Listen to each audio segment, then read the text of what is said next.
Debbie and her children talking shite. Debbie and her children talking absolute shite. Hello.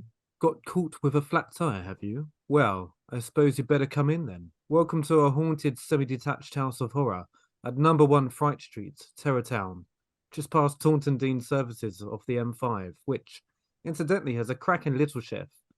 May I recommend the breakfast wrap? A large flour tortilla wrap filled with a rasher of back bacon, a British pork sausage, a griddle fried free-range egg, a sprinkling of mature cheddar cheese, and a hash brown. Get in my tum-tum. Anyway, I digress. You've arrived on a rather special night. It's one of the master's affairs. Enter at your own risk, and be careful you don't bump into Debbie. She'll try and give you the willies and the ghoulies when you least expect them. Willies and the ghoulies. The willies and the ghoulies.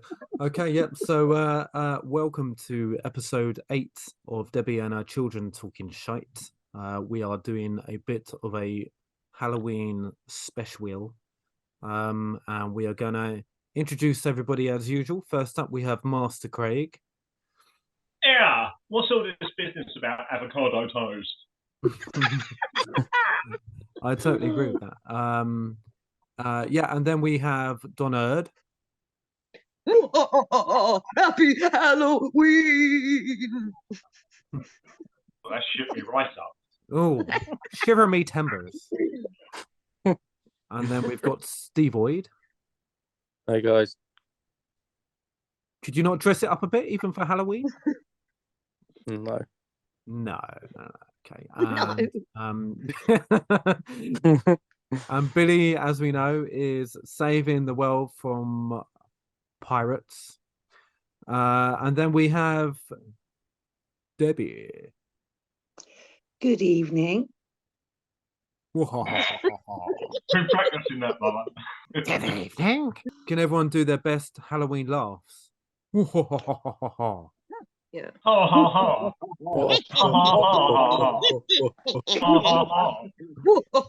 Ha ha ha.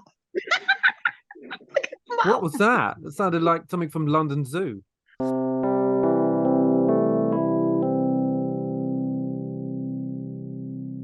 It is the 16th of October 2022. Has everybody had a good week? Has anyone had a bad week? What's everyone been up to? Any weird stories? Well, I found out this week that because I'm 60, I can go to any branch of Asda and get a bowl of soup and a roll and unlimited hot drinks for £1. Oh, Yeah. That's wicked, but there's no Asda within 50 miles of y'all. Well, it will cost me £5 to get on the bus to go there. I tell you what, I'll post you a soup and roll for free. Well, it sounds thrilling, do you mean in the cafe bit of Asda? Or Yeah, do you mean... hopefully. I'm not going to open a tin of soup in the aisle. Yeah. I know. Just glug it down. Vegetable soup. I'm 60. I'm allowed to do this. Oh, well, yeah, that would be good. And you can sit with everyone else that are having their soup and rolls as well. Yeah, won't that be fun? It Yeah. sounds thrilling. I can't wait. Soup's all right, isn't it? What's his mum finds beefy soup thrilling? Soup aside, has anyone been up to anything else? I've got a little thing. I know you have, but have you got any stories? On the outside of the house, there's these little things called weep vents, and they go in between the bricks, and they're to allow like airflow in the house. Upon closer inspection, there's a pair of legs hanging out of them. What, human legs? Oh, you No, like- spider legs, but they're very big. What, they got boots on and stuff? I don't They got know. high heels on. The spider was trying to get out the house by the looks of it, and he couldn't, and he got stuck. And he's definitely dead. I wiggled his legs. Give it a kiss of life and try and revive it. Have you pulled it out? No, well, no, I wouldn't be able to. If I pulled, I'd just pull the legs off. I actually took a photo of it. I'll send it into the chat. Get some Yeah. tweezers and pull it out. And the Why? spider, and the spider as well. Oh. Okay. That's my interesting story of the week. Yeah, okay. Craig, Donna. I suppose the highlight of the week was this morning when I got up and I went to repair the water filter under our sink because our water's horrible. And the pipe has been leaking. It's only gone rusted, this little nut in place. So I had to, it's a tiny little cupboard under the sink. So I had to shimmy in this cupboard, have a torch in one hand and a spanner in the other and WD-40 on my chest. And I get the Like a game of a crystal maze. put it on the thing. Yeah, it was a bit crystal maze. And it's such a tiny space. I had to get this thing to unscrew and not a single spider in there though. Pretty good. So yeah, I got it working. I put a new fitting on. Not a single leak from the get-go. That was pretty thrilling stuff, I can tell you. Well Nice. done, Craigie. Good job done. Thank Nice. you. My fault. Well, I thought I had diabetes for 24 hours, right? Because I went for a blood test and I got the results online. It said I was at high risk for diabetes. And I was like, bloody hell, you know, this is like really bad. And I couldn't speak to a doctor for a whole day. So I spent 24 hours not eating sugar and stuff. And I'm a massive, like, I've always got a chocolate bar on me. I'm always eating some sort of sweet. So I spent 24 hours like really down and emotional that I couldn't eat anything. Then I spoke to the doctor and she was like, oh, you haven't, well, she was a dicky doctor, mind you. She reckons I haven't got it at all. So I celebrated by eating a whole pack of Chewits. But I must say, it's been a bit of an eye-opener, you know, so perhaps I will. I mean, that day I didn't have sugar for 24 hours. I had 6 coffees and 1 Trebament. That's all I had sugar-wise. Trebor, mint, yeah. It sounds like you've had a lot of sugar today, though. Made up for it. You seem I quite don't think I've had hyper. enough. Actually, I have. I've had 5 cans of Coke today. There you Yeah, go. yeah. So quite hyped up. Yeah. Yeah.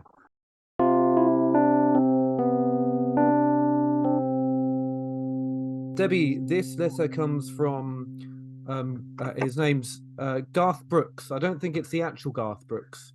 Somebody called Garth Brooks that lives in Somerset, and he heard this story about you, and he said, Debbie, is it true that in the early 90s, is it true that you worked down Covent Garden as a street entertainer? Along with Eddie Izzard, who started off around there as well. And whilst everyone else was pulling in the crowds, you had dancers, mimes, artists, clowns, magicians, musicians, puppeteers, jugglers, acrobats, tumblers, storytellers, and human statues. Is it true that you were there in the midst of all that, armpit farting, and that was your act?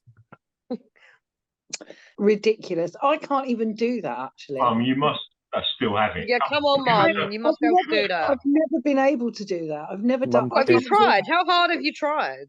Mum did tricks with ping pong balls. Actually, no, it is harder than I thought. Craig's doing it. Oh, there we go. I still got it. I still got the magic. Whee! Is that how you pulled Mariah? Craig's special talent. Yeah. That still looks good. Now, if anyone doesn't know what an armpit fart is, it's a simulation of the sound of flatulence made by creating a pocket of air between the armpit of a partially raised arm and the hand. Just in case anyone wondered. But yeah, so that's not true then, Mum. No, strangely enough, that wasn't me. No. Okay, right. Well, thank you anyway, Garth Brooks of Somerset. And let's move on.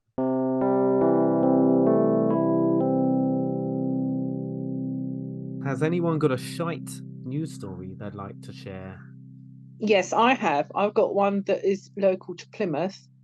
The Ronald Lewinsky building, which is sort of attached to Plymouth City University, was having a piano recital in the week in the auditorium. They got this amazing piano, and they got a call from someone to say that there was a bomb in the piano just before the concert started. So they evacuated everyone from the building, only to find out it was a prank call. So apparently the police had to have a word with a youth, and he said his answer was that he'd sent the prank message to the wrong person. But they evacuated the whole building because someone thought there was a bomb in the piano. Wow. you think that was a bit dramatic, or do you think they should have done that? Oh, you can't take chances with bomb alerts, can you? You can't. You just can't. Did you say Piano. bomb threat? I was going to say, how could you even fit a bomb in a piano? And if there was, why would it be a threat? If someone had a bomb in a piano Bomb. and they said, "Oh no," you know I'm saying bomb. Oh, you said bomb. Stupid children. I've got one. Yep. There was a woman.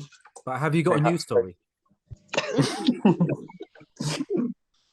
Sorry, go on. There's a woman, and she had to go to the doctors because she had eye problems, and she had put on 23 pairs of contact lenses and forgot to take the old ones out.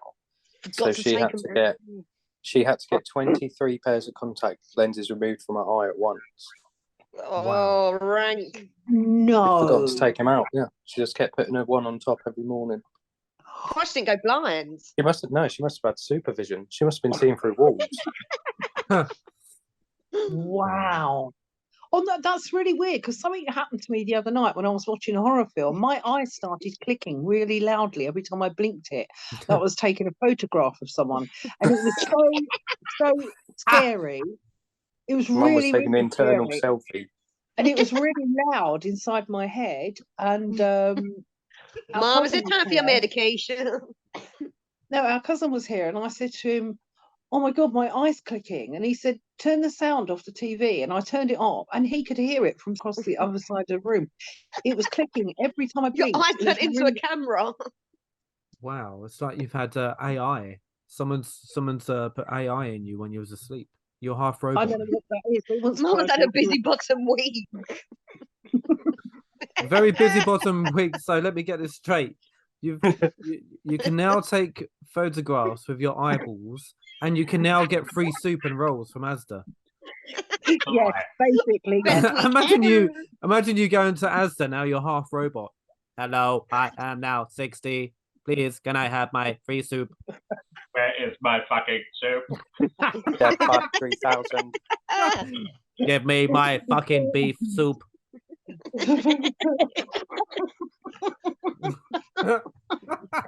Deadbot 3000. Deadbot 3000. That's wicked. I told you, it was honestly really scary. Yes, I My would like eyes- to speak to a manager. I don't think you understand. I am now 60 and they have not given me my free soup and buttered rolls. Beef soup, please. Beef soup. Can I have a side of beans? Bean soup. Can I have a side of beanie bobs? Oh, that's disgusting. My internal psychic defenses are crumbling. Buzz, break down. Soup. Mum would do robotic coughs. Yeah, she Yeah. would. Extra loud. Extra bassy. Robotic throat clearing in process. Soup. Soup, please. Oh dear. So this is again from the freaking Birmingham News, Birmingham, England. I mean, so there's these two parents who have said they refuse to gaslight their daughter by telling her about Santa Claus because they think they say they're not taking away any magic. We're not taking away any magic. They said that honestly, they are. policy, they believe that they should never deceive their daughter, and parents don't need to tell any of their kids this is real. It has normalised group lying and deception. It's fucking Christmas. Cheer up, you cunt. Yeah. What Fucking happened to hell. everything Oh there? no! I mean, come on. It's not destroying the fabric of Ridiculous. society. Keep the magic going as long as you can, you know. All children should have a little bit of fear and a little bit of magic in their lives. Well, you gave us 90% fear and 10% magic.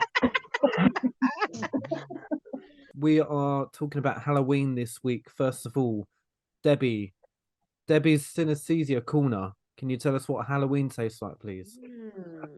Oh, it's got a slight taste of it's sugar puffs actually. Okay, sugar and puff. we'll be back next week with Debbie's synesthesia corner. I don't think that bit is going to last long. It's sugar It's puffs. sugar puff with hot milk. Oh, that makes such a difference putting the hot milk on. Yes.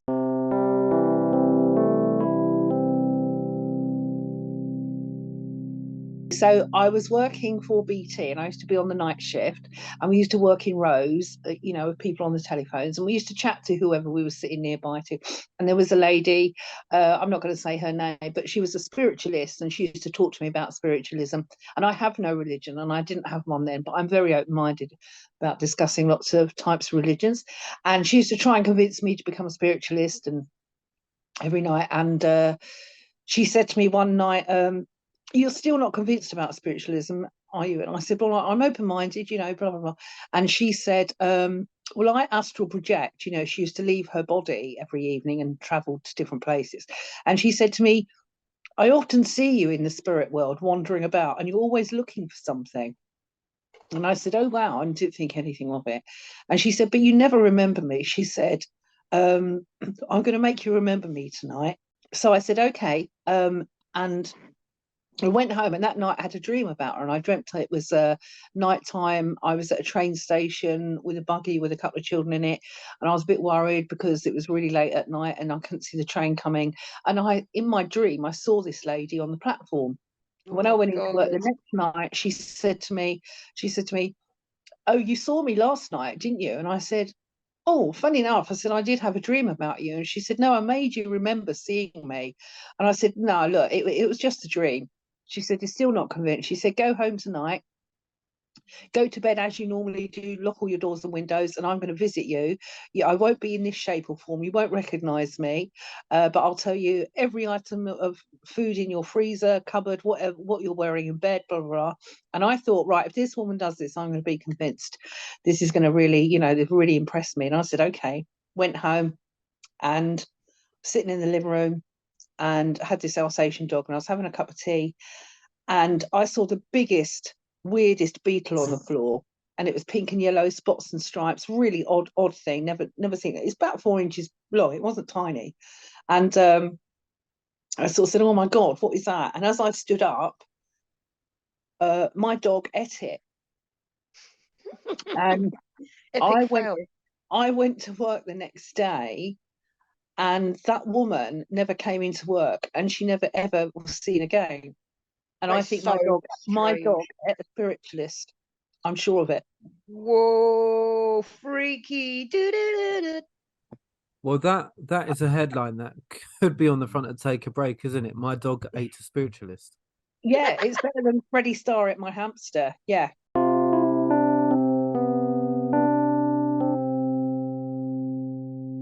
Okay, so we are talking about all things Halloween this week. Any spooky stories we may have that involves getting the willies or the ghoulies. And believe me, there's a lot of willies in the family. So who wants to go first with a Halloween tale? Yeah, I got a story. When we went trick or treating. Can I just ask, does this involve you shitting yourself? Because if it does, then it does, doesn't it? No. Yes, it does. No, it doesn't. All right, yeah, continue.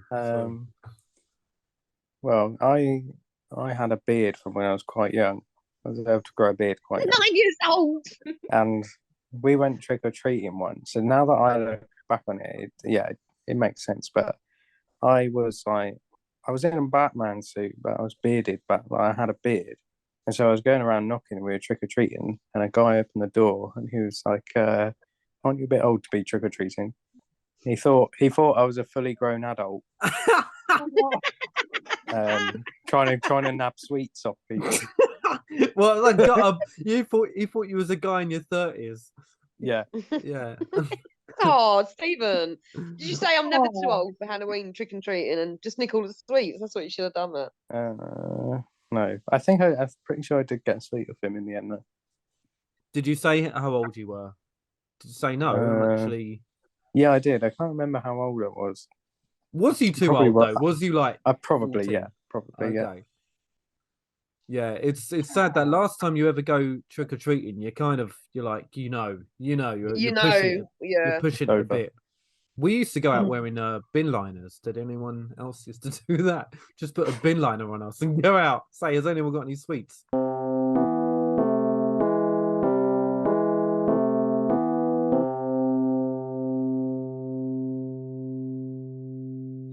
I was at my friend's house. He was having a party because his parents had gone out. So we immediately rented Die Hard 3 and ordered some fries from the pizza food store. Anyway, we're all sitting on the sofa watching TV.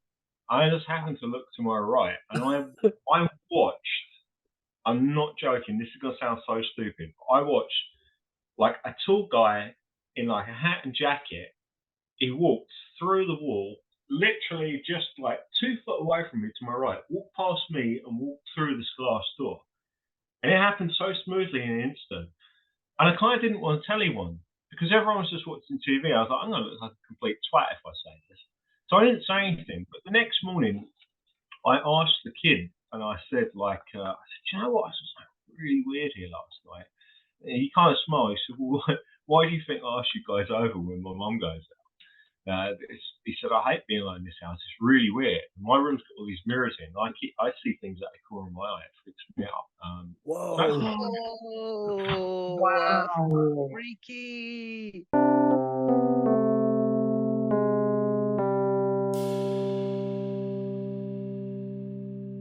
Did you ever go trick or treating yourself when you was a kid, Mum? No, I was never allowed to. I've never ever allowed, been just like trick-or-treating Craig, in Oh okay. my my God, whole we've life. got to take you trick and treating this year, Mum. What? I'm It's gonna like Mum dress you trick or up. treating. Oh, yeah, Mum, you got Like to dress up as E.T. Yeah, but like you're carrying your own head in a box, and you've got like you're much taller, like just carrying your Great. head. I love the suggestions already. E.T. or my head in a box. Brilliant. Go with E.T. It'll be so much fun. Mum, I'll tell you what, you should go, Mum, you should go trick or treating by yourself and explain it to them. Say, when I was a kid, I never had an opportunity to go trick or treating. So I'm making up for it now. Have you got any bickies or Have you got a treats for me? chomp? Have you got a chomp bar? Have you got a chomp bar for me? I never went when I was young. Imagine the amount of sherbet lemons you could bring home. Yes, Mum. Yes.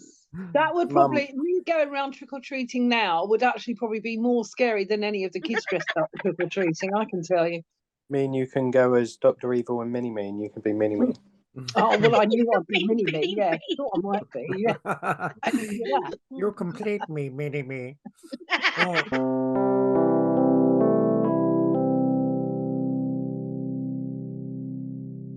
So when I was younger, I went to go and visit my father. And I stayed at his house. I'd never been there before. And at one point, they went out to go to work. I was just left alone in his house, never been in before. And so I sat around, like listening to music, watching TV and that. And I was sitting on the sofa, and to my left was the front door of the house. And I heard the front door open. I looked round, I saw someone run past, and the door shut. And so I was like, oh, all right. Nobody answered. And so I got up. I maybe just went straight to the bathroom, probably needed to take a piss or something, right? That's pretty standard. So I got up and I went to the bathroom, knocked on the door. Said, all right, no answer. Opened the door, there's no one in there. So I went back to the front door. And the front door was actually locked from when they locked it from when they went out. And it hadn't been unlocked from the inside either. So the door couldn't have opened and shut. I know what I saw. So I actually checked every room in the house. I never found anyone. And that was a weird house. And one night when I went to sleep there, I was sleeping upstairs in this spare room. And everyone had gone to sleep. I was one of the last people to go to bed. And I heard, I started to hear someone whistling this little tune. I could hear these steps coming up the stairs. And the door to my room was actually at the top of the stairs. And it was walking really slowly. It was a really creaky old house. And it got to the top of the stairs and it stopped. I was like, oh, well, whoever's just come up the stairs, and clearly someone has, they're standing right in front of my room because the steps are stopped. Oh, God. So I got up and I pulled the door open. There's nobody there. And I think my father told me that I think the guy who used to live there had actually died there. He was an old guy. I think he died in the house. It wasn't scary. It was weird, but I wouldn't say it was scary because there was nothing threatening about it. But it was just quite Right. weird.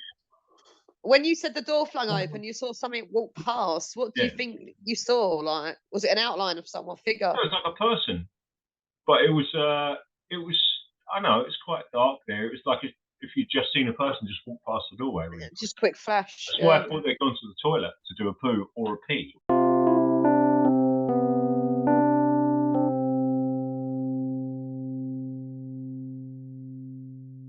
I believe you got a horror story about a family member and a body part. Right. Go. Okay. So this is an aunt of ours who was living in London. Mum at the found a time. dick in her butt. Wow. Well, that would be pretty scary, wouldn't it? But I don't think that is for this particular podcast. It'd be scary for me. Oh my let me tell you. God! Who's got So- Tourette's? He's just So- sorting things out. Yeah. Do you want to continue, Mother? Thank you. Yes, that would be nice. So an aunt of ours was living in London and she went out for a meal in a Chinese restaurant, took her coat off, hung it on the back of the chair she was sitting in, and she had a meal. And while she was eating, she had something really chewy that she didn't like very much. She wasn't sure what it was. And she sort of discreetly put a tissue over her mouth and spat it into a tissue and put it in her pocket. And she put the coat away and forgot all about it. And a week or so later, she took it to the dry cleaners. And the next thing was that the police were at the door because they found a finger wrapped in that piece of tissue in her pocket. Whoa! I can't- Freaky shit. Half a finger. Yeah, that is freaky, isn't it? Wow. Yeah. So did they arrest her? Is she currently doing porridge? No, they just spoke to her about it and interviewed her about it. And I think they might have had a word with the manager of the restaurant. But We she are hasn't eaten Chinese in since. deepest, darkest London, a Yeah. man who used to work in a Chinese restaurant in the 80s is telling a story. So yeah, I was just working away, making my food, and I blinked, and suddenly my finger was gone. I never saw it ever again. Oh, you didn't tell part 2 of the story, which was our family member suddenly got a taste for human flesh. No, that's not true, is it, Andrew? No, it That's isn't. why. No, it isn't true.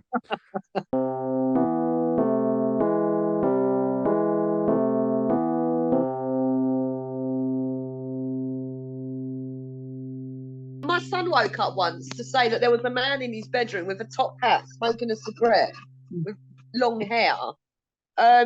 You was quite eccentric back then, Donna. How would Lionel Blair have gotten in the house? Oh no, I know. Oh, Yeah, apparently he was at the end of his bed just standing there. Yeah, very odd.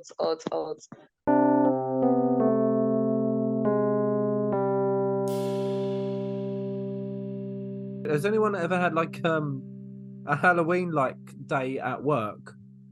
Which is Yes. I really work in a shit. certain game store, so I have to understand that when you tell people they can dress up, they're really into it. And I said, you can dress up if you want. It's fine. And when I got to work, one guy was wearing a full cloak and elven cloak and hood. My other co-worker was dressed in a full suit of armour, and he had to get on the train to come to work. He got on the train in a full suit of armour. And I can't remember what the other one was dressed as, but yeah. Oh, Craig, what did you go as? Myself. Spoil sport. I went as an Englishman. Yeah, Englishman in In Chicago. New York. I forgot. Well, I can't. Craig went as man with world's smallest penis. Oh, At work once, they wanted to do the whole Halloween thing. They thought it was very progressive and kooky, and I didn't like it. So everyone else dressed up. I came in, everyone was dressed as vampires and goths and I don't know, spiders and stuff. And I wasn't dressed up. So everyone was, oh no, you haven't dressed up. Oh God. So what I did is I went to the kitchen and got a huge knife and came back into the office and said, I've come as OJ Simpson. oh, very good. Yes, Very thank you. good. Thank No you. Okay. way. What? And they bought that. They thought that was all right. Yeah, you got Yeah. away with it. Well, yeah, Wow. just about.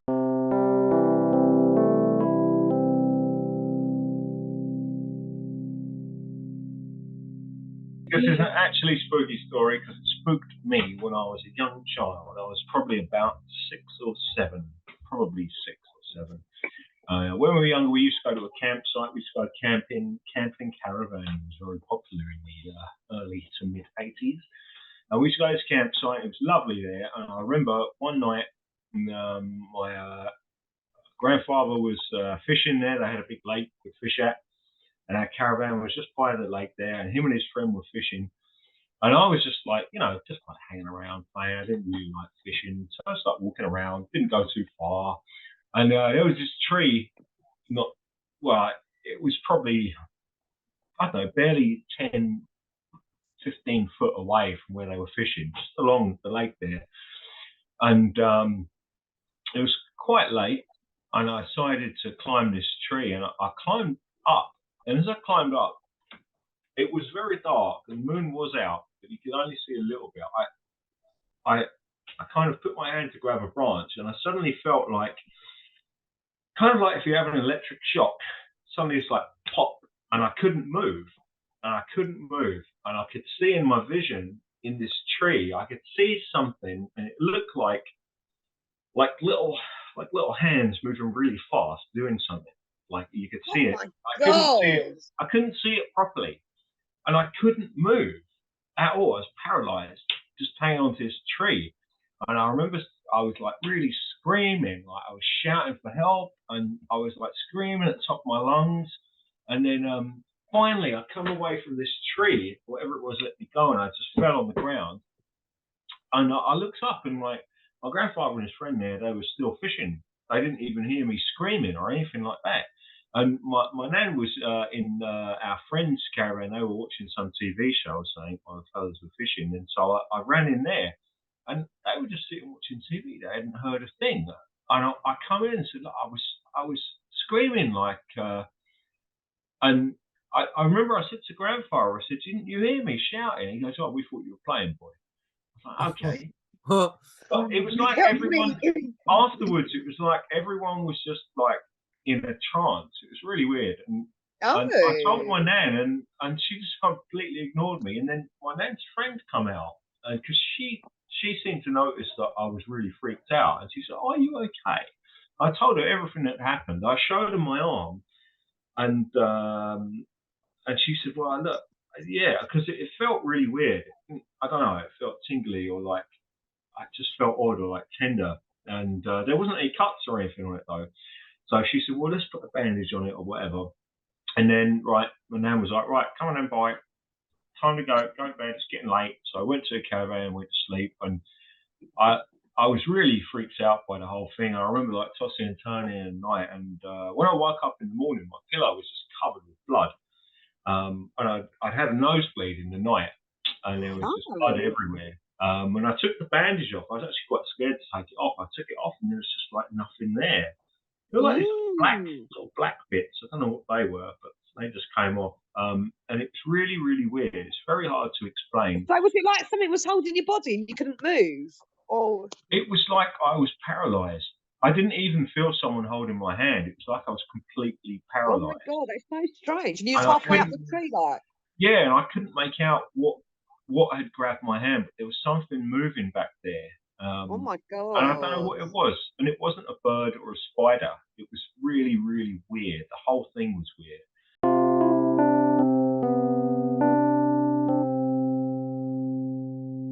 So we went to Fawley Rectory midnight Halloween, and a group of us in a car, and of course the car broke down, and one of the group went with a petrol can to go and find a house nearby. And I said, oh, there must be people. It must be people in that house, because I can hear like kids crying, sort of thing. And one of our party went to get the petrol with this petrol can, disappeared into the darkness. It was really, really dark. There weren't many lights around. The dog had been let out of the car to do a wee. It suddenly came leaping over the bonnet, jumped over the bonnet, ridiculous. And the person that was coming back with the petrol can suddenly looked really, really short. And we were saying, well, that can't be the person that went with the petrol can, because that's got to be a child walking towards us. And people were like stamping their feet on the car, getting the EBGs, you know, dog leapt over the bonnet. That made us all scream louder. We actually got petrol in the car, but the car still wouldn't start. We ended up getting a guy stopped. It was really weird because by now it's about 1 o'clock in the morning, and this weird man stopped in this car and asked if we needed help, and we weren't sure whether to say yes or no, but we said yes, please. Anyway, he towed us for a little way, and then he got these jump leads out, and we got the car started, and we all went home. But anyway, I then read up on the proper story of Borley Rectory. Something terrible happened to some children, and apparently on certain nights, at certain times, you can still hear them crying, and that's the noise that I heard. And I was convinced there was someone in a house in that direction because I heard children crying. Oh, that Borley Rectory has now been demolished, so you can't visit it anymore. Has it really? I believe it was demolished a few years ago. I'm going to Google it because I'm paranoid I'm wrong. Seriously? Oh my goodness, I didn't know that.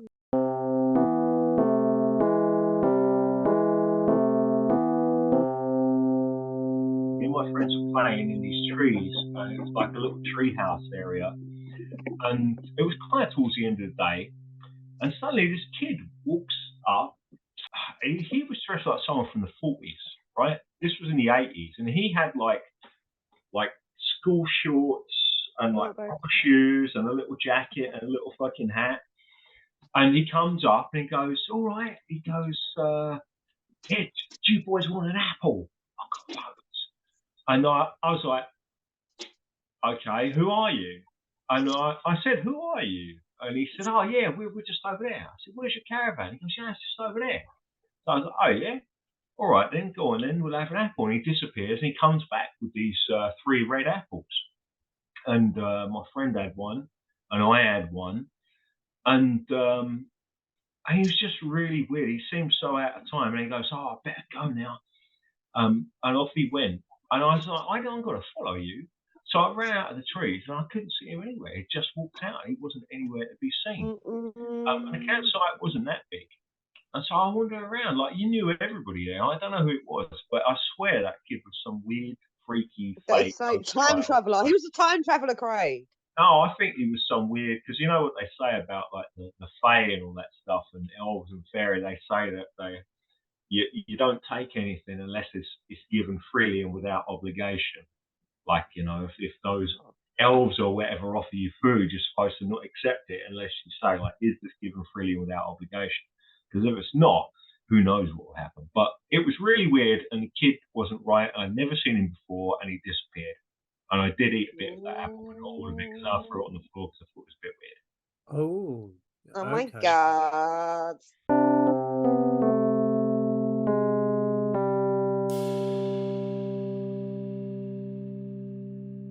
There's like a maze in Crystal Palace Park, and I went there with a girl a few years ago.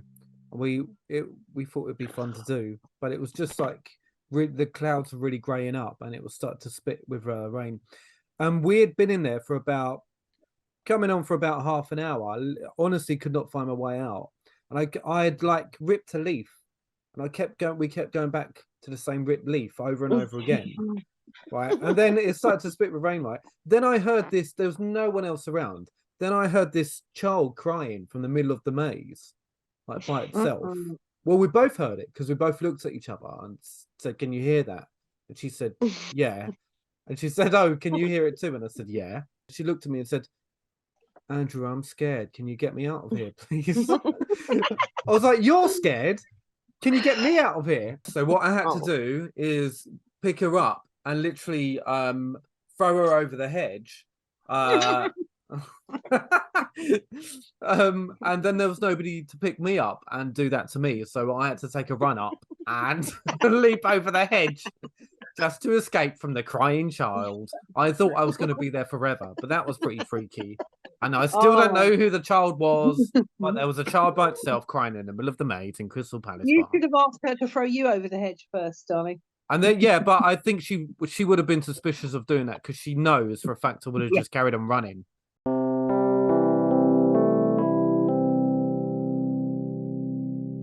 We're going to take you back in time to October, probably 1993. 92. 92. When the BBC broadcast Ghostwatch with Michael Aspel, I want to say. No, it's Philip Schofield, wasn't it? Michael fucking Aspel. That's That right. is actually his middle name, isn't it? Yeah, Michael Aspel. Craig Charles from Red Dwarf was on scene, and you also had the lady that was married to Mike Smith, Sarah Green, was also there. The whole thing is, it was the first time they'd made something that was presented as real, but none of it was real. And they broadcast it live on TV, kind of. And so when we started watching it, it was presented as a real live Ghost Watch program, and we thought it was real. And so there's a family, and they have this house, and the kids keep hearing weird noises, and loads of weird stuff happens, and they keep cutting to a fake call center where people are calling in saying, "Also, really strange has just happened in my house. What's going on?" And they built out so there were lots of spooky things happening, like to everybody else watching it when really there wasn't. And so when anyone trying to watch it got all freaks out, I do remember calling my mum because I wanted to know if she'd watched it, and because by the end of it, I was like, oh, this isn't real because Michael Aspel's not an actor, and it's starting to show. So by the end of it, I was like, okay, it's not real. But at the start of it, it was real. So real, wasn't it? Oh my god! But I know Mum got freaked out and had some freaky stuff happen that wasn't freaky, but it freaked her out. Okay, so yeah, Craig's absolutely set the scene for this, and all sorts of things were happening. And in this fake call center, people were supposedly ringing up and saying, "Oh, my clock has stopped, my watch has stopped going, and the watch is going backwards," or something like that. My legs have stopped. Brain stopped. At the time, we had this video recorder, and me and the children were watching it, and it was getting really scared. I was getting quite freaked out, and I was trying to remain as calm as I could. And I think we were playing cards or something, and all of a sudden, things got really. It took a real sinister turn. And in the fake studio with Michael Aspel, bits of paperwork were flying about and blah blah blah, and the staff had got all the technicians had walked off set because it was all getting too freaky, and things were going wild in this house they were meant to be exploring. And at that very moment, my video recorder set itself to 0000, which completely freaked me out. I was ready. Sure, that just means it's 12 o'clock, no? Yes. Well, when it happens, it means it's the end of the world. Yeah, well, that's what I thought. Oh my god, I thought it's really. And at that very moment, as the video went to 0000, there was bang, bang, bang on the front door, and I just almost collapsed. I mean, it was one of the worst nights of my life. And it was a friend had come to visit, but it was, oh my gosh, honestly, the Appalachian dog leapt up in the air for no reason at all. It was all happening. I've got to say, do you know the moment when I knew that show wasn't fake? It was about halfway through in the call centre.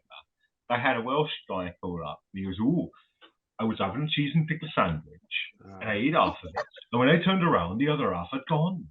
And I was like, hang on. Come on, it's getting a bit much now. yeah. Definitely Michael Aspel, because I always keep thinking it was. Oh no, it's Parkinson. No, it was Parkinson. That's Bloody Parky the whole time. Parkinson. Yeah, that's right. It was Parkinson. Yeah, it was really well done. It was really well, and I don't think there's been anything like before or since. I think maybe that's what's permanently affected me. I don't know, but honestly, it was. What? So Hang on, Ghostwatch has permanently affected you. Ghostwatch has permanently affected you. It might well have done, because it was one of the weird things were happening in front of my very eyes. The video recorder goes to 0000. The dog jumps up in the air for no reason, and someone's hammering at the door. And Mum looked in the mirror and went, ah! And that's apart from what was actually going on screen, where it was all kicking off and kids' heads were twisting round and everything. No, floating or what, I don't know, I can't remember. But yeah, that was a scary, scary night, let me tell you. Very scary Halloween. This week's episode is sponsored by Nipple Pans for pregnant ladies. Comfort and access for your nipples. Wow. Thank you for joining us for episode 8, the Halloween special. Does everyone want to say their byes? Bye, guys. Bye. Zombies, vampires. Spooky.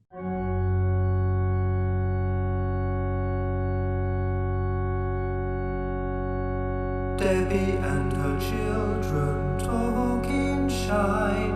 Debbie and her children talking absolute shite. Soup. Ah! Soup, please. Ah! Oh dear.